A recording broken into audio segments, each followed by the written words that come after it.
There we go. Well, finally, what I think I'll do is do one more little topic, and then if you have any questions, you can ask them. Or otherwise, if you just want to walk around, wander around, that's fine. Or, you may find later on that, you may find you have some shopping you'd like to do. No, that's just a joke. Just a joke, people. That's just a joke. Okay, but remember, I do have 3 small children who need... No, stop that. Well, the last thing I want to say something about is the Great Depression. Now, some of you will be able to talk to people in your own families who lived through the Great Depression, who lived through the 1930s, when the economy just absolutely tanked, when millions of people were out of work. They did some study that said that if you took all the people who were out of work at the height of the Depression and you lined them up from New York to Los Angeles and back, and you'd still have like a couple 100,000 not in the line. I mean, I don't know how you'd have the time to calculate something like that, but the point is, like, a huge number of people had no job whatsoever, and prospects were very bad. Businesses were doing badly, profits were negative, investment was negative. That seems odd. How could you invest a negative amount of money? Hello, I'd like to invest negative $20. What that means is that equipment was wearing out faster than it could be replaced in the 30s. So absolute disaster. And so you hear horror stories. I mean, I've heard them. People eating ketchup sandwiches. People would come over to my grandparents' house. They'd have like a head of lettuce and a tomato, and they got to divide it up. This is not a pleasant time to live. Now, when you read about this in the textbooks, what you get is this. Well, the evil free market caused the Depression, and then everybody suffered. Well, that issue I'm leaving aside, because that's a complicated issue involving the business cycle. But suffice it to say, that's not the case. The free market did not cause the Depression. The Federal Reserve System caused the Depression, as Rothbard showed in his book, America's Great Depression. What I want to look at is not what caused the Depression, but why did it go on for so long, like year after year after year? I mean, everybody in this room has lived through some sort of difficult times, but, then you see a little bit of a recovery and things sort of go on. But you don't see year after year after year after year of just no expansion, no growth, unemployment 25% or more. You don't see this. So what was going on in the 30s? What made it go on for so long? And what is so odd to me is that you pick up, I remember any textbook that I read in high school or any one you pick up now, they will all say that thanks to the U.S. government, we got out of the Depression. Well, let's see. During the entire 1930s, the average rate of unemployment was 18%. Now today, if you have 5 or 6% unemployment, people are saying, well, this is terrible, it's a disaster. Well, maybe 6%, let's say, would be really, really bad. 7 would be catastrophic. 18% on average during the 30s. And I'm being told that the government got us out of the Depression. Well, they took their time about it. If that's what you're telling me, that they got us out of the Depression. Let me just give you one example of the type of policy that was introduced in the Depression. This is by people with brains, people with a beating heart and a pulse, devised this policy. It was decided during the Depression that the farmers were doing badly. Well, that's true, because the farmers are human beings, and all human beings were doing badly. So, of course, the farmers being one subset were doing badly. So we want to help the farmers. So what are we going to do to help the farmers? We're going to try to reduce the tax burden on them? What are we going to do? No, here's what we're going to do. Suppose you're a farmer. Let's say suppose you produce cotton. Let's say you produce cotton. And let's say all the cotton in the United States was destroyed except your cotton. Well, you would make a killing on that cotton, needless to say. You could sell it for $1 zillion.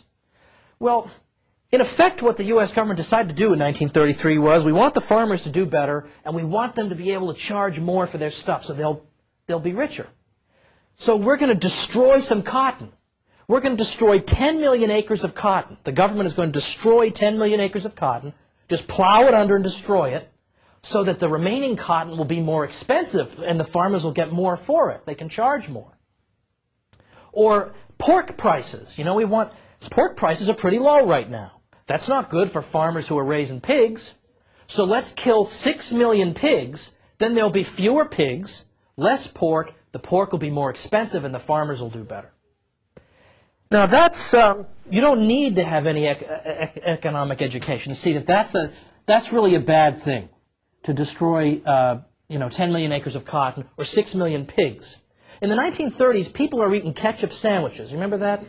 They're eating a head of lettuce and they're passing it around. Okay, they're eating a head of lettuce for dinner. and you're going to make pork more expensive by killing 6 million pigs. That might have fed some people. But instead, we got to make the farmers richer. Well, you might make the farmers slightly richer, but you know what you're not going to make richer? Everybody who eats. Everybody who eats will be made worse off because the supply is less. Or anybody who wears clothing is going to be pretty much at a disadvantage when 10 million acres of cotton are completely destroyed. But that was the genius program that was developed in the 1930s. They were just going to start destroying things. And that'll make the farmers wealthier. As I show in my book, it didn't even make the farmers wealthier for other reasons. But it made everybody else poor. It just destroyed things. Could you possibly imagine somebody saying, I have a way to make you richer. Everything that's in your bedroom, I'm going to destroy it. I mean, like, we would never say, well, that's a great idea. I think that's what we should do. Let's just start destroying things. Like, why would you do that?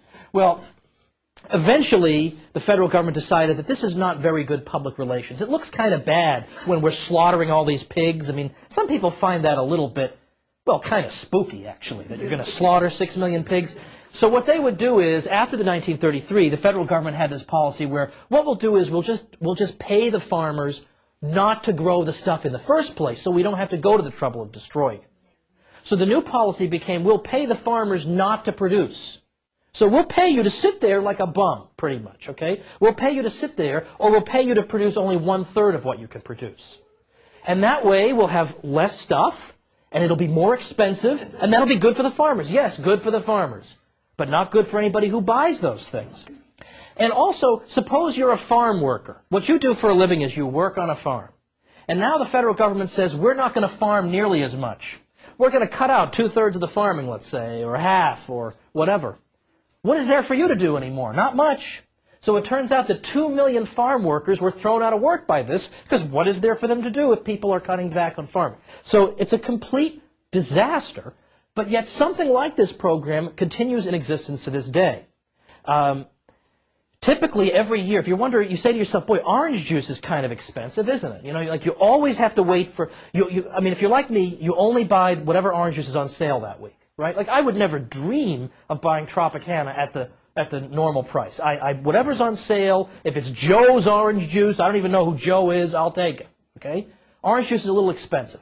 One of the reasons orange juice is expensive is that it's the legacy of these programs from the 30s, is that every year, 40% of all the oranges grown are either destroyed or fed to livestock or otherwise gotten rid of. So therefore, the remaining 60% of the oranges will be more expensive, and the orange growers will do better. But anybody who enjoys orange juice does worse. There are programs like this all over the economy. And we have the geniuses from the 1930s to thank for this, and that was supposedly to lift the country out of the Great Depression. That didn't actually work. They ended up finding out that destruction and producing less does not make you richer. But it took a long time for that to come out. Now, there's much more that can be said about that, but that's, I think, the easiest program to see through, that it's probably not going to bring you prosperity. Well, these are the types of, what I've said to you today in this brief time, are examples of the sort of thing you're never going to hear about. Okay, you go off to college, you are never going to hear about this stuff. Or you'll hear about it in one little sentence while the professor is taking a drink of coffee and he's speaking into his mug. Like, you won't hear it. But why won't you hear it?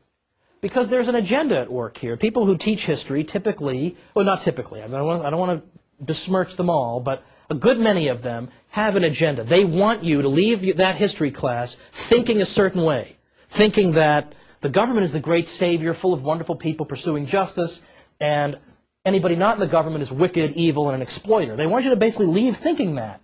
So they're going to teach you history that makes you think that. Unfortunately, it's not true.